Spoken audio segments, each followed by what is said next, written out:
पर की जरूरत भी नहीं है, ये तो लग रहा है। किसान में जो नए चेहरा नेता बने थे, आपको देखेंगे पूनम पंडित कांग्रेस में चली गई, और लोगों की संभावना जो तलाश राजनीतिक प्लेटफॉर्म लोग तलाश रहे हैं, अभी हो सकता है 1-2 दिन में और कुछ बड़े विकेट जो हैं वो गिर जाएं, कौन कहाँ किस करवा टूट बैठेगा। राकेश टिकैत पर ही बहुत सारे लगाए जा रहे हैं। अभी पीछे जो खीरी लखीमपुर में उन्होंने सरकार के साथ बैठ करके सरकार और किसानों के बीच में जो समझौता कराया है, वार्तालाप कराई है, तो उसमें ये बताया जा रहा है कि राकेश टिकैत ने सरकार की फजीयत होने से बचा ली, तो वो सरकार बीजेपी के लिए ही काम कर रहे हैं कहीं ना कहीं।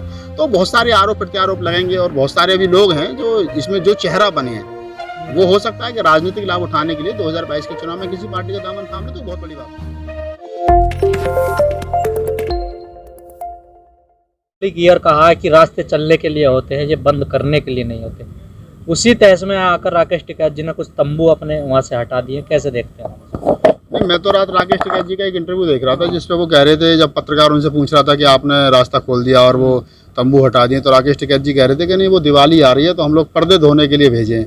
तो आप कह रहे हो कि जी वो क्या नाम है, हटा दिया, तो हटा क्या दिया? राकेश टिकैत तो खुद स्वीकार कर रहे हैं कि हमने हटाया नहीं है, रास्ता खोला नहीं है, वो हमने जो तंबू हैं उनको धोने के लिए भेज दिया, क्योंकि तो दिवाली 4 तारीख को ये भी तो कह रहे हैं उसी इंटरव्यू में कि हमने तो रास्ते बंद नहीं किए, ये पुलिस ये तो पहले दिन से कहा जा रहा है कि हमने रास्ते बंद नहीं करे। ये कोई नई बात तो है नहीं। किसान आंदोलन के जितने नेता हैं संयुक्त किसान मोर्चा के, वो पहले दिन से कह रहे हैं कि हमने रास्ते बंद नहीं किए। और सच्चाई भी है, किसानों ने रास्ते, किसान तो रामलीला मैदान जा रहे थे, जब उनको रोका गया तो रास्ते में बैठ गए। बाद में रास्ते तो किसानों ने बंद नहीं किए, लेकिन रास्ते जो है वो दिल्ली पुलिस ने बंद किया। आप देखो 4 लेयर की बैरिकेडिंग लगा रखी है। लेकिन परिस्थिति क्या बनी, तभी तो पुलिस ने, पहले तो बंद नहीं किए थे। हाँ, तो मतलब स्थिति परिस्थिति जो भी रही हो, लेकिन कम से कम ये तो तय है ना कि किसानों ने जब अंदर घुसने की कोशिश की तो उन्होंने दिल्ली के रास्ते बंद कर दिए। तो ये तो स्पष्ट है कि जो रास्ते बंद किए वो दिल्ली पुलिस ने किए हैं, और किसान फिर बंद रास्तों पर बैठ गए। पर आम जनता तो परेशान है ना? आम जनता परेशान है, वो तो उसको आम जनता की किसको लग रही है? आम जनता की ना तो सरकार को पता है, मतलब परेशानी दिख रही है, ना क्या नाम है, किसान नेताओं को परेशानी दिख रही है। दिख किस तरह से? आम आदमी का जो पेट्रोल फूक रहा है, ना जिसको किसान आंदोलन से कोई लेना देना है, ना सरकार से कोई लेना, वो तो दोनों के बीच में पिच रहा है ना। तो इसको तो सरकार का जो सुप्रीम कोर्ट का कल का जो डिसीजन है वो ठीक है, अच्छा है। और मैं तो कह रहा हूँ कि दिल्ली जो पुलिस है उसको रास्ते खुलवाने चाहिए और खोलने चाहिए, और कम से कम स्मूथली लोग आए जाए अपने घर पे, जहाँ 2-2 घंटे जाम में फंसे रहते हैं, वो बंद होना चाहिए। पर दिल्ली पुलिस का एक डर भी तो है ना कि किसान जो ट्रैक्टर लेके सीधे घुस जाते हैं ना दिल्ली। तो दिल्ली घुस जाए तो पुलिस प्रशासन क्या करे? अगर किसान अंदर चले जाएंगे तो किसानों को रोकने के लिए पुलिस प्रशासन है ना। वो कह रामलीला मैदान में जाकर के बैठेंगे तो बैठने तो रामलीला मैदान में। पुलिस गोली भी तो नहीं चला सकती। गोली चलाने को कौन करा? गोली चलाना कोई समाधान थोड़ी है। अगर किसान ये कह रहे हैं कि हम तो रामलीला मैदान में जाकर के बैठेंगे, तो रामलीला मैदान में बैठने के लिए क्या दिक्कत है? जब रामलीला मैदान में अन्ना आंदोलन हो सकता है और कई आंदोलन हो सकते हैं, तो अगर किसान भी जाकर के वहाँ बैठ जाएंगे तो कौन सी आफत आ जाएगी? तो आपको लगता है रामलीला मैदान की कितनी बड़ी कैपेसिटी है? जितने किसान है, कितने किसान होंगे सारे बॉर्डर पर? जाए 50,000 किसान होंगे। रामलीला मैदान की कैपेसिटी लगभग 80-90 हज़ार की है, तो कौन सी आफत आ रही है? और फिर वहीं रहेंगे, वहीं खाएंगे, क्या दिक्कत हो रही है? रामलीला मैदान बहुत काफी बड़ा, खाली करा के सरकार को दे देना चाहिए। अब तो रामलीला भी खत्म हो गई, अब क्या दिक्कत है? लेकिन ये बीच बीच में तो काफी लोग बुला लेते हैं ना, काफी बुला लेते हैं, तो फिर जो जहाँ पर बैठे हैं उनको यहाँ बैठे रहे। तो फिर सुप्रीम कोर्ट को भी नहीं ज्यादा डिसीजन वो करना चाहिए। जो लोग सुप्रीम कोर्ट में गए कि रास्ते खुलवाओ, तो फिर उनको भी लगना चाहिए कि किसान बैठेंगे कहाँ जाकर, या फिर सरकार को चाहिए कि उनकी मांगे मान ले। जो किसान चाह रहे हैं तो वो बातें तो मान ले, फिर बात खत्म हो जाएगी, काम ही खत्म हो जाएगा। सरकार तो कह रही है ना किसान नहीं है ये। अरे सरकार के कहने से थोड़ी हो रहा है कि किसान नहीं है। हम भी कहते हैं कि किसान नहीं है, ये हमारे कहने से, उनके कहने से। अगर सरकार को ये लग रहा है कि किसान नहीं है, तो जितने लोग आंदोलन में बैठे, सरकार को चाहिए अपने लोग भेजे और उन लोगों की सबकी खसरा खतौनी जो है वो चेक करे, किसके पास में कितनी जमीन, कितनी प्रॉपर्टी, कितने खेत हैं, कितने खलियान है, सबके कागज चेक करे अगर वो करिए तो। सुप्रीम कोर्ट ने 7 दिसंबर तक का समय दिया, और 7 दिसंबर का समय दिया, अच्छी बात है। 7 दिसंबर तक का समय दिया, हो सकता है 7 दिसंबर तक जो संयुक्त किसान मोर्चा के जो लोग हैं वो हो सकता है रास्ता खोल दें, हो ये भी हो सकता है कि ना खोलें। हो सकता है कि 7 तारीख के बाद में सुप्रीम कोर्ट को सुनवाई की अगली जो दूसरी डेट दे दे। बहुत सारी चीजें भविष्य ये भी तो हो सकता है यूपी में चुनाव में दिसंबर में आचार संहिता लग जाए।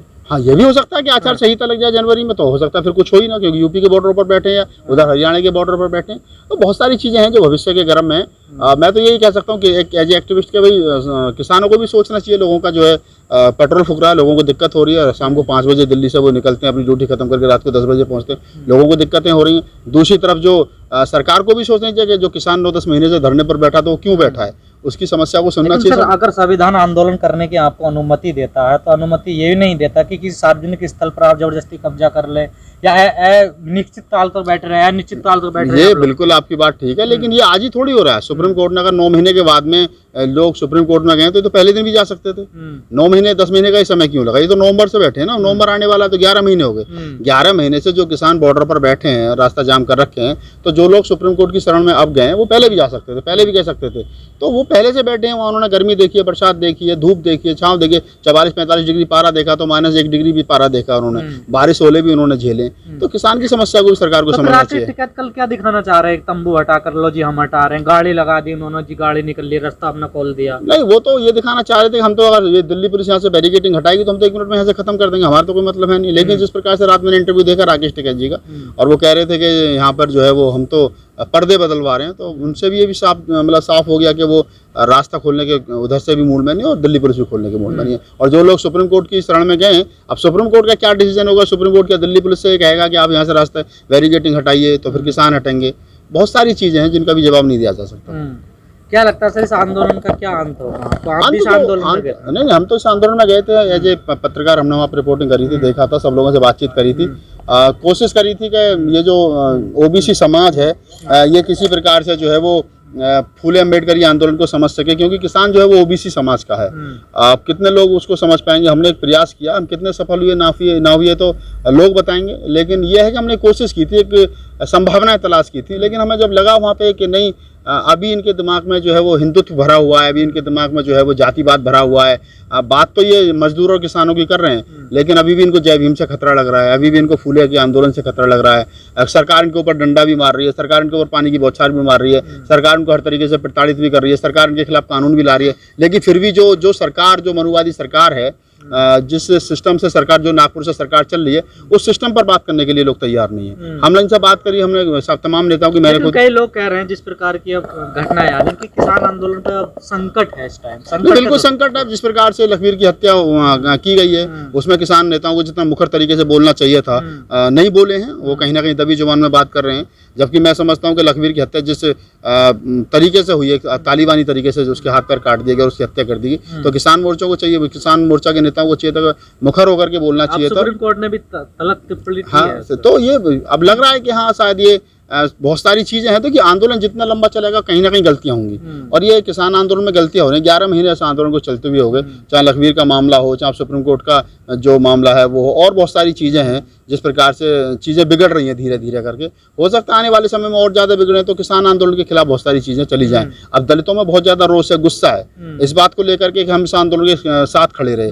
हमने कहा कि नहीं, चलो ये ओबीसी समाज के लोग, जाट और खास तौर से जो किसान वर्ग है वो हमारी बहन बेटियों के साथ में गलत करता है, हमारे साथ गलत करता है, उसके बावजूद भी वो खड़े रहे। क्योंकि इसलिए खड़े रहे कि चलो हम किसान, मजदूर, SC ST OBC माइनॉरिटी एक ही समाज के लोग हैं, उसके बावजूद खड़े रहे। लेकिन आज उसी के आदमी की हत्या कर दी गई, और यही लोग जो है वो खामोश हैं।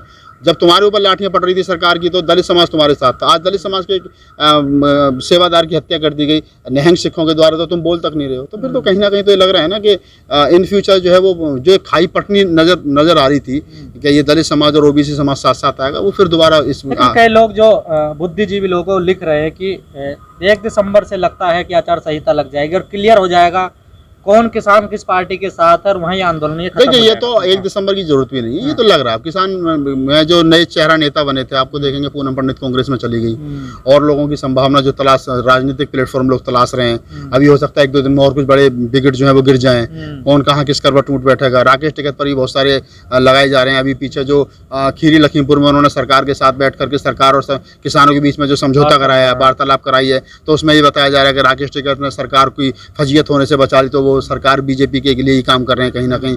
तो बहुत सारे आरोप प्रत्यारोप लगाएंगे, और बहुत सारे अभी लोग हैं जो इसमें जो चेहरा बने हैं, वो हो सकता है कि राजनीतिक लाभ उठाने के लिए 2022 के चुनाव में किसी पार्टी का दामन थाम ले, तो बहुत बड़ी बात नहीं है। तो अंत चल रहा मानते हैं आप? बिल्कुल ये सच्चाई है। 2022 का जो चुनाव है, इस चुनाव से पहले या चुनाव के बाद मार्च में जो फरवरी मार्च में चुनाव होने की संभावना है, और मैं भी समझ रहा हूँ कि आंदोलन फरवरी मार्च अप्रैल तक चलेगा, इसके बाद में नहीं चलेगा।